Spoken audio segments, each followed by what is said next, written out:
Welcome to my YouTube channel.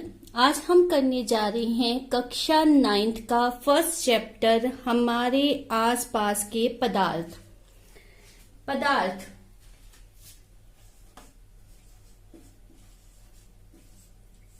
सबसे पहला question इसी पर आपका बेस्ड है कि पदार्थ क्या होता है।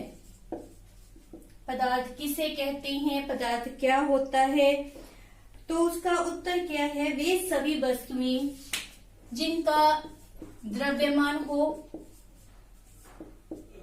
द्रव्यमान मतलब भार कह सकती हैं आप।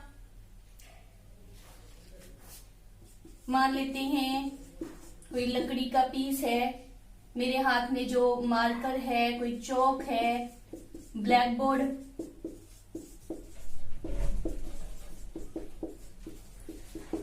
पेन, पेंसिल, ये सभी चीजें क्या है, पदार्थ। इन सभी का कुछ ना कुछ द्रव्यमान जरूर होता है। ये कुछ स्थान घेरती हैं। अगर मैंने इसको रखना है तो ऑब्वियस है ये कुछ जगह को ऑक्यूपाई, कुछ जगह को घेरेगा।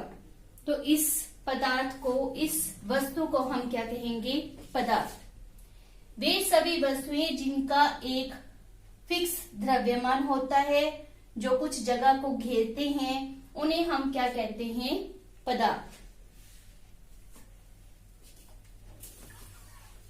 प्राचीन काल से ही पदार्थों का वर्गीकरण किया गया है। उन्हें पंच तत्व क्या कहा गया है। पंच तत्व मीन्स जो 5 पदार्थों से मिलकर बने हों, वो 5 पदार्थ कौन से हैं, वायु, हवा, पानी, धरती, आकाश तथा अग्नि। कोई भी वस्तु है, चाहे वो सजीव है या निर्जीव है, उन सभी में ये 5 तत्व विद्यमान होते हैं। और हमारे जो प्राचीन दार्शनिक थे, साइंटिस्ट थे, उन्होंने पदार्थों की वर्गीकरण इसी बेसिस के ऊपर की थी। पंच तत्वों के बेसिस के ऊपर वर्गीकृत उन्हें किया गया था। अब इस चैप्टर में हम पदार्थ के भौतिक गुणों का अध्ययन करेंगे।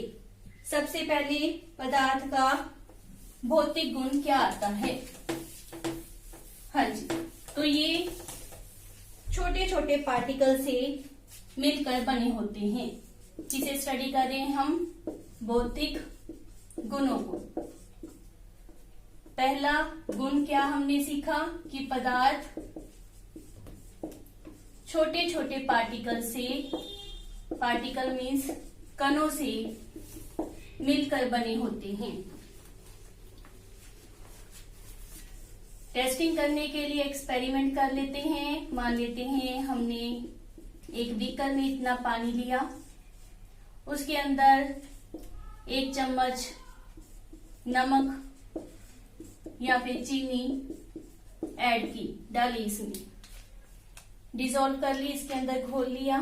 फिर अगेन एक नमक का चम्मच डाला, फिर अगेन मान लेते हैं हमने लगभग 10 चम्मच नमक की इसमें डाली। तो क्या इसके लेवल में कोई डिफरेंस आएगा? अगर ध्यान से अगर हम देखें इसको, तो इसका लेवल लिटिल बिट अप चला जाता है। नमक के पार्टिकल कहाँ गए? वो इन पार्टिकल, जो पानी के पार्टिकल से पानी के कण थे, उनके बीच में मिक्स हो गए। यदि पानी कणों से ना मिलकर बना होता, ये एक सतत की तरह होता, मीन्स ऐसी चीज जो पार्टिकल से ना बनी हो, तो ये पार्टिकल इसके बीच में नहीं जा सकते थे। इसका मतलब पदार्थ जो है वो छोटे छोटे पार्टिकल, छोटे छोटे कणों से मिलकर बना होता है। दूसरा हमारा है पॉइंट, ये जो पदार्थ के पार्टिकल्स होते हैं ये बहुत ही छोटे होते हैं, माइक्रोस्कोपिक लेवल के होते हैं, वेरी वेरी स्मॉल, मीन्स जिन्हें आप नग्न आंखों से नहीं देख सकते।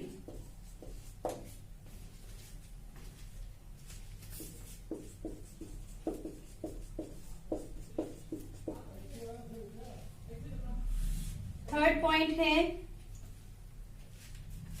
पदार्थ के कणों के बीच रिक्त स्थान होता है। उसका तो आपको पहले ही पता चल गया, ये जो हमने फर्स्ट पॉइंट किया था इसके एक्सपेरिमेंट के द्वारा ही रिक्त स्थान होता है। जब हमने नमक को इसके अंदर घोला था तो इसने अपने आप ही जगह उसके अंदर फिलअप कर दी थी। जगह फिलअप कर दी मीन्स इनके पार्टिकल्स के बीच, जल के पार्टिकल्स के बीच में कुछ स्पेस खाली था जहां पर नमक ने अपनी जगह बनाई। तो इसका मतलब क्या है कि हर एक पदार्थ के अंदर जो पार्टिकल हैं वो बिल्कुल एक दूसरे से टच नहीं कर रहे होते, उनके बीच में लिटिल स्पेस खाली होता है। तो ये हमारा थर्ड पॉइंट है कि इनके बीच में रिक्त स्थान होता है। फोर्थ पॉइंट हमारा बहुत ही इंपॉर्टेंट है, पदार्थ के कण निरंतर गतिशील रहते हैं।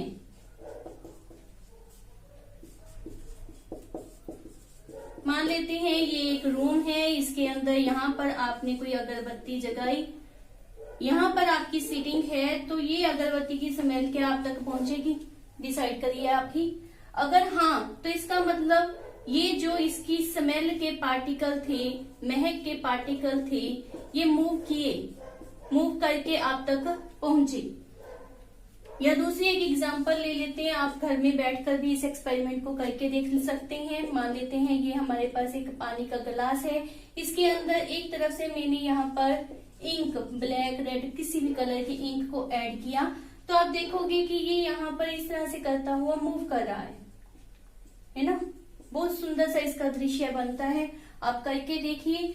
तो ये जो पार्टिकल इंक के हैं वो इसके अंदर जाकर गतिशील हो रही हैं। तो ये हमारे एक्सपेरिमेंट से पता चलता है कि पदार्थ के कण लगातार गतिशील होते हैं।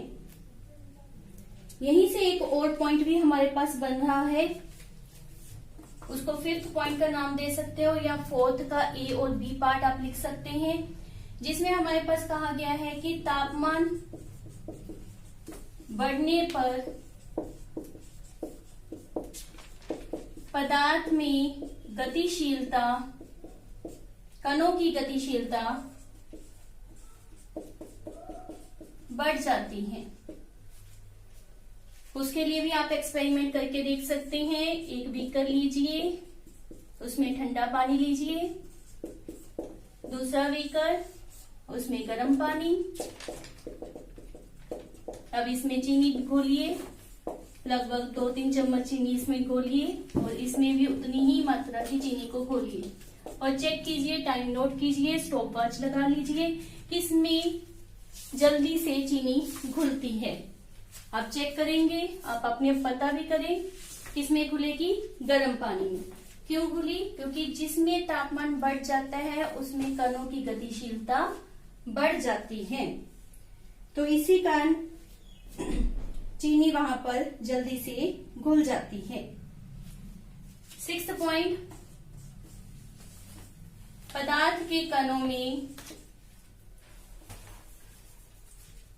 यहां पर लिखनी है, पदार्थ के कणों में एक दूसरे के प्रति आकर्षण बल होता है। क्या होता है? आकर्षण बल, मतलब एक दूसरे के साथ खिंचाव, एक दूसरे के साथ जुड़े हुए होते हैं। इसको चेक करने के लिए आप लोहे का एक पीस लीजिए, उसके ऊपर हथौड़ा मारिए। क्या ये अलग अलग हो गए? नहीं। क्यों? क्योंकि कण एक दूसरे के साथ बहुत ही मजबूती के साथ बंधे हुए हैं, उनके बीच में आकर्षण बल ज्यादा है। पानी किसी टैप से आ रहा है, आपने बीच में कोई भी फिंगर वगैरह अपनी लगा ली। क्या पानी की धारा को दो हिस्सों में बांट दिया? क्या वो नीचे आकर दो हिस्सों में रही? नो। अगर यहाँ पर सेपरेट भी होगी तो नीचे आकर इकट्ठी हो जाएगी। तो इसका मतलब जल के कणों के बीच में भी आकर्षण बल ज्यादा है। तो ये हमारे भौतिक गुण थे। दोबारा से एक बार रिवाइज कर लेते हैं। कोई भी पदार्थ है कणों से बना होता है, कणों का आकार छोटा होता है, ये हमारा दूसरा पॉइंट था। तीसरा, उनके बीच में रिक्त स्थान होता है। चौथा, कण निरंतर लगातार गतिशील रहते हैं। पांचवा, तापमान बढ़ने पर गतिशीलता बढ़ जाती है। और छठा, पदार्थ के कणों के बीच में आकर्षण बल होता है। इसके बाद आपके पास एनसीईआरटी बुक्स में एक्सरसाइज दी गई है जो मैंने अभी समझाया। इसको बार बार सुने और अपनी कॉपी के ऊपर उन क्वेश्चंस को अच्छी तरह से करके देखें। धन्यवाद। मेरी वीडियो को लाइक और सब्सक्राइब जरूर करें।